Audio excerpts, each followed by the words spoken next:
Эмне ушунча коркуп жүрөгүңөр алып коюптур э? Эмнеге коркуп атасыз? Чекеңе тапанчаны. Эми ал иштеп калбады. Болсаңыз маңдайга Мында иштеген кызматкерлердин бири дагы коопсуздук эрежелерин сактабайт. Соцпакет деген жок да бул жерде. Соцпакет жок, арендага берилет. Ошо инвентарлардын арендасына 1 миллион 200 миң сом төгөт. Шахтанын ичи башаламан казылып, талкаланып бүткөн. Мына былтыр деген жалаңычлардын шалакылыгынан 2 киши өлдү да. Токко чалыныпчы. Мылтык менен айылдыктар коркуш деген чынбы ушул? Ушундай сөз. Мына түптөр. Бул санаторийде суун жегенде экен да, мындан чыккан саркын кайка барат? Сайга түшөт. Жеке тараптар бул жактын пайдасын көрүүдө. Бирок эч кандай тоготпостон иш алып барды. Жумушчуларды алып келип эле крышадан снимать этип келип. Силер үйдүн ичинде отурасыңар. Үйдө эле жашап атабыз. Көчөт деген уштурбай кокуп. Ошол эле ишкериңиз сиз ишенип берген окаттарды талкалап атса эмне кыласыз? Курманбек Байтерековдун уулу.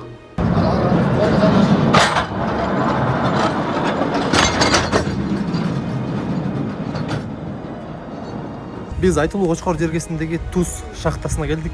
Бул туз шахтасы Союз учурунан бери эле казылып келет, бирок азыркы күндө жеке менчик тараптар аркылуу казылат. Биз сиздерге алдыңкы мүнөттөрдө бул туз шахтасы жана дагы санаторийнин тагдыры жөнүндө айтып бермекчибиз.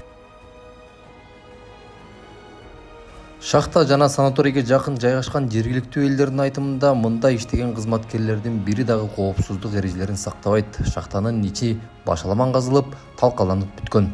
Биздин жумуш сөзгө эмес, көргөн көзгө, фактыга таянуу. Андыктан шахтанын ичине кирип, өзүбүз көрүп чыктык. Чынында бизге деле кирүү кооптуу болду. Жок дегенде башка кие турган каска бери турчу адам болбоду десек болот. Мында иштегендердин баардыгы тең эле андай эрежелерди карманбайт экен. Барбы я, брат? Кимдер чыгарып атат? Өз убагындагы бетондорду булар, э? Булар. Шахтанын ичин аралап бара жатканда кире беришинде эле атайын коопсуздук мамалары болгону болбосо, андан ары мамы эмес эч нерсе жок.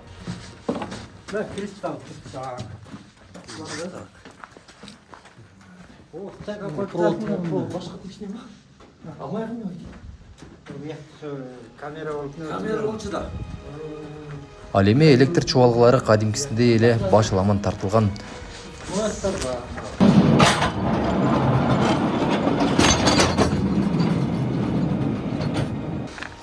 Bunday alçılar.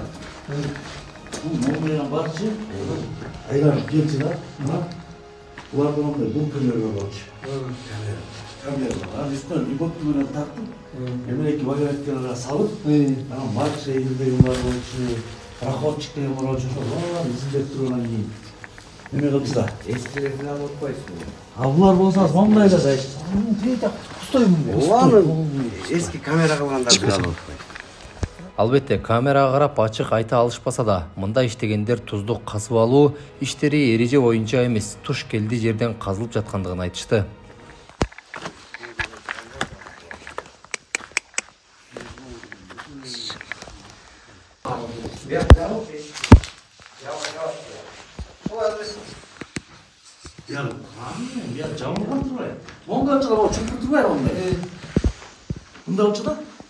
Çukur болады, ана тіреуіштер болчу, вагаретке тоқточу, риботкадан тартып сүрүп турган кетчилер. Ичине толгон таштандыны көрбөйүн десең дагы көрөсүң.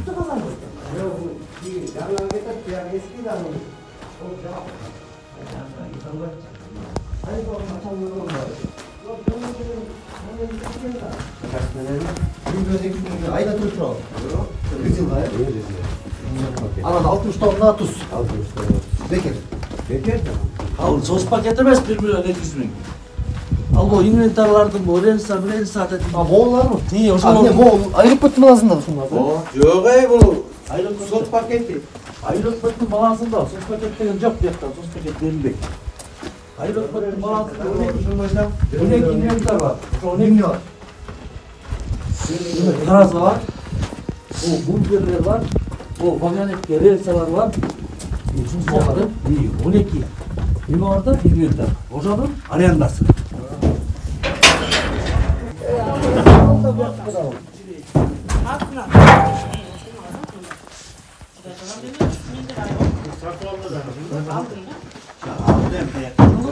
Olaktaga verme buna.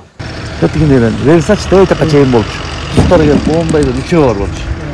Ушун içine төгүлчү. Мунун içinde дегенде 15-20 тонна туз батат да. Ушуга төгүлүп алдына машина келип тур анан кийин. Ал жарактан ачып, жарактан чыгып калды. Бар. Барын саташат. Бул чындыгында айыл өкмөттүн балансында могу имараттар бүт бар. Ооба. Айыл өкмөттүн балансындагы билем алар. Мен темир чыгарган же болбосо бир темирлерди чогулткан жерде турган жокмун. Бул кадимки эле Кочкор районундагы туз шахтасы болуп эсептелинет. Бул айыл өкмөттүн балансындагы инвентарлар бар болчу. Мына өзүңүздөр көргөндөй, дал ушул турбалар бийигинен туруп, бул жактан туздар келе тургандай бункерлер эле. Бирок жылдар өтүп, бул жактагы ишкерлердин, баягы айыл өкмөттүн, мамлекеттин болгон мүлкүнө кайдыгер карагандан улам темирлердин баардыгы чирип, мындай айтканда жарактан чыкты. Туз шахтасы жана санаторий боюнча артка карай турган болсок, 2000-жылы Нарын облусунун саламаттык сактоо башкармалыгы президенттин жарлыгынын негизинде жоюлуп кеткен соң, ошол кездеги Нарын облусунун губернатору болуп турган Аскар Салымбеков санаторий менен шахтаны Чолпон айыл өкмөтүнүн карамагына өткөрөт. Ошол кездеги Чолпон айыл өкмөт башчысы Нурбек Жусупбеков 2000-жылдын 24 январында Кочкор районунун мурдагы акими Курманбек Байтерековго 25 жылга ижара шартында иштетүү менен 25 жыл өткөн соң менчикке чыгаруу келишимин түзгөн. Андан соң ортодо бир топ окуялар болуп, тагыраагы 2010 жылдагы революцияда эл чогулуп чоң тузду алып коюшкан.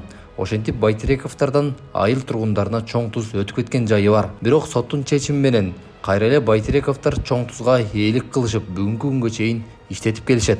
Баса жогоруда сөз болгон шахтадагы айыл өкмөттүн балансындагы 12 инвентар үчүн ишкерлер айыл өкмөтүнө 1 миллион 200 миң сом жана 60 тонна туз жылдык ижара акысы катары төлөп турушат.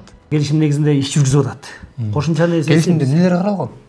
Келишимде каралгандар боюнча баягы ал келишимде турат бардык эле нерсеси. Инвентарлардын арендасына 1 миллион 200 миң сом кыска төгөт. Акыркы жолу ошо инвентарлардын абалыңыз бар көрдүңүзбү? Ооба, көрүп келгем. Где-то бир көргөнбүз. Жок, көргөм. Бир айга жетип жетпей бар көрүп кеткен. Ал эмне абал кандай экен? Абал эми кичине эле инвентарлар начар да. Кошумча нерсесин аз күндө ажемде чынын айтканда кичине коптулук бар. Жок, бул боюнча мен бул ишке өзүнө да ишкерге кайрылгам. Айткам, ушул эгерде кокустур биздин инвентарды пайдаланып атасың, кошумча нерсеси элге бар шарт түзүп берип, жаңылап, оңдоп көз салыңыз. Эгерде чын эле эртең мунун дагы азабы бар, мунун дагы суроосу бар. Ошон үчүн баягы эме кылсам десем, макул, оңдойм, кылам, аткарам деп келатат. Жаңылайсыңбы байке десем, ооба деди. Баягы иштеп аткан ишин жулуп алган ал туура эмес нерсе да. Анан эми тиштүү адамдар ошол мисалы үчүн өткөрүп берсе мен каршылыгымда жок. Ошол эле ишкериңиз сиз ишенип берген окаттарды талкалап атсам эмне кыласыз? Жа ал эми негизи туура эмес. Чында туура эмес да, аны ар бир нерсе моюнга алыш керек. Туура эмес. Мына биздин мына сугат айдоо жерлерди сугарган суубуз ушул. Мисалы шахтынын айылга бара турган. Айылга бара турган сугат, айдоо үлүш жерлерди сугара турган суу ушул мына эки жак биригип 1400 метрден ушу шор суунун үстүнөн өтөт. Түшүмдүүлүк азыркы убакта жок эсе эле. Могул шорлор ушулар да, Ушулар да мына ушул көк туздун үстүнөн өтөт атпайбы? Бул сууларчы. Эгерде шахты жок дегенде ушунчалык ишмердик кылып атат, мейли. Жок дегенде ошол жерге автобусту салып берип койсо мына деп айылгачы. Биз эч кандай эч нерсе кылбайт элек. Мына шахтын ичинин абалын көрдүңөр. Буякта мына айыл өкмөттөрүнүн инвентарларын четинен эле талкалай эле келатат. Бул жок кылып эле бул тоону түшүрүп эле басып кетейин деген эле амалы. Мунукучу болгон. Андан башка мында эч кандай ой жок. Келечекте муну гүлдөтөйүн, дагы камера ачайын деп ал айткан сөздөрдүн баары эле жомок. Мындай сөздөрдүн дарайын айтып келген. Түшүнүптү. Анан мына ушунчалык шор суу экенине карабай, биз азыр жаңы мыйзам чыкпадыбы? Ооба. Ар бир гектарга 50 сомдон, 250 сомдон деп. Мындан алган жанагы сос пакетте өзлөр айтып атышат, аренданы 1 миллион 200 миңди жалпы 10 айылга чачырайт. Бирок мына азабын тарткан биздин туз айылы. Туз айылына эч кандай канча туз чат? Күнүнө мына азыр өзүңөр көрбөдүңөрбү? Азыркы машина менен 1 рейс, 2 рейс кетет. 10 тонналык машина менен 2 рейс күнүнө кетип турат. Күнүгө. Турган иш экен ал, Турган иш аны 20 тонна. Ар бири фиксировать этип тартып алгандар да бар. Тартпай элдин баары эле айтып берет. Анан буга чейин мен 2021-жылы 22 июлда кайрылып турмун өкмөткө. Сессияда ошол шахтынын ишмердүүлүгү жөнүндө. коопсуздук жана өндүрүштүк маселесин чечип бергиле дегенбиз. Экология жана санитардык маселеси, анан салык жана ижара маселесин.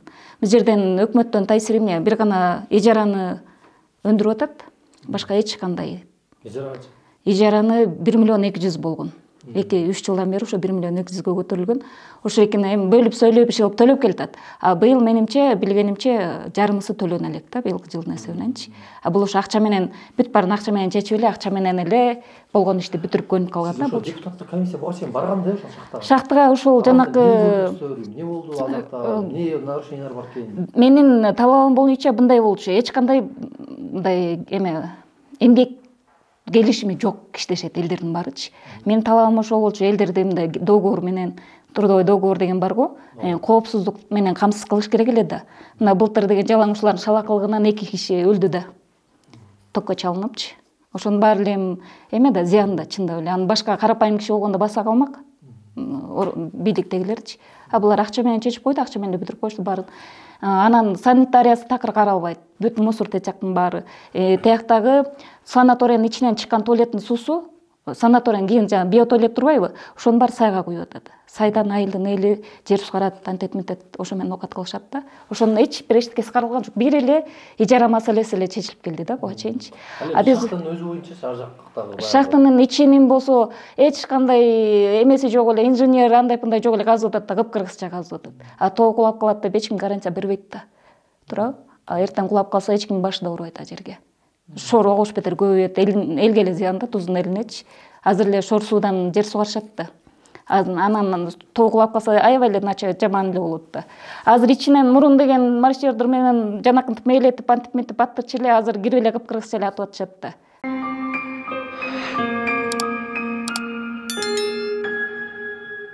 Урматтуу көрүүчүлөр, сиздер жогоруда шахта жөнүндө көрүп алдыңыздар. Эми мындан аркы минуталарда Тустагы санаторий жөнүндө, санаторийдин тагдыры жөнүндө жана дагы бүгүнкү күндөгү болуп жаткан мындагы иштер жөнүндө көрүңүздөр. Дал ушул таш дубалдуу коттедждерде баягы эмдөө иштери жүргүзүлөт. Буга баягы астма өпкө чалдыккан деги койчу оорунун көп түрүнө жардам берет дешет. Бул жакка ошо күнүнө жатып кетүү үчүн 2,5-2 миң сом тегерегиндеги акча каражаты күнүнкүсүнө эсептелинет экен. Андан тышкары бул жак ошо жеке менчикте жакка колго өтүп кеткендигине байланыштуу бүгүнкү күндө жеке тараптар бул жактын пайдасын көрүүдө. Бул санаторийде суунун жээгинде экен да, мындан чыккан саркын каяка барат? Сайга түшөт. Булчу мына иштеп баштаганда эле толот бул. Толуп туруп саркынсы бүтөрөт жакка. Суу калып тура. Азыр иштеп баштаган бул кенедей кара септикти карагыла. Буга эмне деген объем болот? Бу жакта 70-80 киши тамак ашын түшкөн немеси. Я немелер жөнүндө тиякта дайыр туалетиники бар. Бул жөнүндө дайыр бир жолу Санпинде ичтип келип көргөзгөнбүз. Мындан аккан суулар сайга сууга котот. Мында артында кишилер көп да. Мына бул туалеттики болгон жерде баардык саркынды ушул болгон жалгыз ушу бир эле. Анан мындан тетиги турбаны сайга түшкөнгө коюп коюшкан тиги турба. Ушундан кетет дагы эле сайга. Мол турбаныбы? Туз айылына бара турчу суу. Ал эми ажаткананын аралыгы экөөнүкү бир 15 метрдин аралыгында эле болот. А тиги септикки тиги жакта септикке ондон дагы жакын. Бул жерде эле баягы санитардык нормаларга каршы келген иштер болуп жаткандыгын мындай эч кандай эксперттин айтуусуна кортуусуна таянычы жок деле айтсак болот экен. Жайыксы болгон неме деген мусор сусурларды мондай эле акырын сайга сала беришет. Ал молдор мусор турбайбы? Мына сала беришет, ушу памперс толтура. Кетти делди кара, Бүт эле кетет, айылга барат. Улам мырза, бул жакта 14 үй бүлөнүн баягы приватизация болгондон кийинки үйлөр бар болчу дейт. Анан ошо 14 үй бүлөнү көчүрүшкөн дейт. Ошол кандай эле, анан ошолордун бирөө сиздер экенсиздер, сиздердин. Мына ошол жерде 2 барачный үй турчу. Бу жерде частный бир үй турчу. Монун үстүндө. Анан ылдый жагында дайыр ушу шактын балансында бирок алда приватизация болгон дайыр үй бар болчу, 2 үй бар болчу. Анан ушу 99-жылы келди. Ушу Байтерев келди. Эч кандай неме жок эле. Ал убакта элдер караңгы, бүт баарына кол койдуруп эле. Эч кимге компенсация берген жок. Мен билгеним ошол Орзобек байкеге 20 000 сом компенсация берди. Анан Аркоевичте Улан деген байкеге 20 000 сом компенсация берди. Калганда 1 тыйын берген жок. Сиздин үйүңүздөр кайсы эле, кайсы орунда? Мына ушул так ушул. Сиздерге төлөндү? Жок, эч нерсе төлөнгөн жок. Бүгүнкү күнгө чейин. Бүгүнкү күнгө чейин эч кандай эч нерсе төлөнгөн жок. Ошол убакта кол койдуруп алган. Ал убакта эл деле караңгы. Үйдөн чыгып алып кайка бардыңар, кеттиңер? Үйдөн чыгып алып Эмне кылып көчүрдү, ошону айтсаңыз. Эсиңизде? Көчүрдү, ооба. Өзүнүн мазалары болчу, ошого салып туруп давай көчкүлө деди, үстүнөн бузуп кирди элдерди. Бузуп кирип шифрларын алып үстүн талкалап кирди, ошол жерде иштегендер. Талкалап киргендер четтен көчө баштадык. Мен ошо окууну жаңы бүткөн кезим болчу. Биз дагы ошол көчтүк. Көчүп барып мен чоң атамдардын үйүндө туруп калдык. Биз болсо, бизден калгандар болсо ылдый жакка барып азыр айылдын жээгинде бир жер бар. Ак өргө деп аталат да. Ошол жерге алып барып туруп эле жерди айыл өкмөттөн барып туруп мына деп көргөзүп ушактан кестирип алгай деди. Бирок анда бир да документин бүтүргөн жок. Ошол жерден эле чечим чыгартты, айыл өкмөттөн чечим чыгартып туруп эле ошолордон аласыңар жерди деп туруп ошол жака барып боз үй менен, чатыр менен ошол финский үй болчу, финский үйдү тургузуп алып эле ар бир жагын тургузуп үстүнө шифр жаап эле ГП кылып алып менин билишимче 10 чакты жыл свети жок жерде жашашты. Үйлөрүндө отурган жеринен чатырларын талкалап, үйүнөн алып чыгып, санаторийден дал ушул ээн талаага алып келген 14 адам ушул жерде. 14 адам өзүнчө азыркы күндө бир чоң көчө болуп, кадимкидей айыл болууга жакындап бара жатат. Биз азыр ошол жактагы санаторийден чыгып калган адамдарга жолугуп, эмне болгон окуя, кандай болгон, эмненин негизинде үйлөрүнү тартып жиберишкенин сурап көрөлү. Мындай деди. Тиги силерди көчкүлө, там салганыңарга жардам беребиз. Мына бул жерге свет. Акбоз жылкы союлат деп айткан. Бул жерге свет койдуруп берем, суу чыгартып берем деди. Анан көчпөйбүз десек, көчпөйбүз деп бир жумача кичине өйдүлдүй болдук. Ошентсек эле бир күн эле чай ичип отурсак эле келип эле тиги жумушчуларды алып келип эле крышадан снимать этип келип. Силер үйдүн ичинде отурасыңар? Үйдө эле жашап атабыз. Көчөт деген уштурбай кокуй күн алат деп эле тиги окет кечебизди таңып эле жанталашып эле анан КамАЗ менен жүктөп туруп алып келип эле төктү бу жерге мына. Ээн тала. Бу жерди кестирип берген да. Кестирип берди дегенде. Ой, тамыңарды салып берем, светиңерди койдуруп берем, сууңарды чартып берем деп. Ээн тала алып келип эле көңтөрүп бу жерге төктү. Мына. Муну алып келип бу жерге төктү. Тиги балам, тиги наркы үстүнкү кошунанын анда төктү. Булар болсо кокуякка төктүрбөйбүз, кыштакка жашай туралы деп кийин көчүп келишти бул бизден кийинкилерчи. Ошо менен мына шахтадан келген калгандардын баары тең тиги эки жактан келгендер жерлерин баягы кесиптирип берген жерлерин сатып эле ат башына кетти, көлүнө кетти. Тарап кетишкен турбайбы? Тарап кетишти. Алардын айласы жок эле. Козу корпо бирдемеге эле сатып ийишти. Бул балаларын тиги мына момундай барактан болчу мына. Момундай барактан болчу. Мына ортосу момундай коридор, мындай коридор. Анан биякта мына момундай 3 комната. Тиги бул четки, мына бул 3 комнатада биз болчубуз. Бу жерде 2 комнатада. Булар бул жерде 2 комнатада бул мен аягында. Мен сен аягында бу жерде тиги. Ушундай эле ортосу коридор барактан болчу. Дайыр барак болот. Анан ылдый жагында дагы ушундай. Биягында 6 семья жашачу. Бирок бул ушул үй приватизация болуп сиздерге өткөн. Приватизация мыйзам боюнча. Мыйзам боюнча приватизация болгон. Бүт эмеси менен мунун документтери, мисалы үчүн кээ биринде бар азыр. Ошону тартып эле алган турбайбы? Тартып эле алды. Тартып алган турбайбы? Менде да бар. Ушу приватизация чыккан ошол үйдүн тиги эмеси домовою приватизацияга чыкты деген тигирки. Андан дагы мен замирдин эмесин алып алгам да. Сен ылдый жагында замирдикин баракты.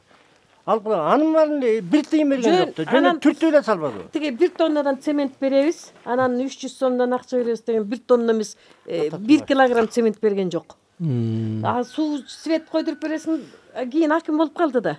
Анан свет койдуруп бербейсиңби? Свет койдуруп берем дебедиң белең десек, каякта свет экинчи айтчы болсоң тим эле баш көзүңдү жулам. Мылтык менен айылдыктар коркуш деген чынбы ушул? Ушундай сөз. Мына. Жумушчулар бир бала мына грамоталык каза болуп калды. Турдубай. Сен не деп аны кекет өмөт ба? Той берем деп өмөткенде да Турдубайды. Ошондо. Ошол тойго киришпей өмөт болгондо. тапанчаны азыр могу тапанча менен сен Ай көрсө ал илгери Мынтет. ошо Турдубай иниси да. Ал Орозбайты. Кичине зап көрөсүп калганго. Ошо окшоштуруп ошону эме кылганда Турдубайды. Агасы зап көргөзсө, э? Түшүнүктүү апа. Самчектин эмесинен деле көпүрөнүн жанынан дагы кимдерди эме кылганбы? Камат, баягы Карматовда. Эрмис, Уанчиктерди да. Анда да Каматов. Ошо тиги Деле бул ага өзү билем бизде деп деген кылды. тамга жардам бербейсиңби? Там салганга берем дебедиң белең. Бул светти койдуруп бербейсиңби? Десек кача, экинчи сен эгер ошондой эле свет сага керек болсо, кел любой жерден тустан там алып берем дейт. Ким берет тустан бизге тамды? Жөн эле сөз да. Мына бул светти 2005-жылы, Арис программасы келип Чолпон совхозуначы, Чолпон өкмөтүнө. Ошого проект жазып, ошондон утуп алып, 2 жыл Абышкан экөөбүз чуркап жүрүп, мына койдурттук, мына турат болгондар.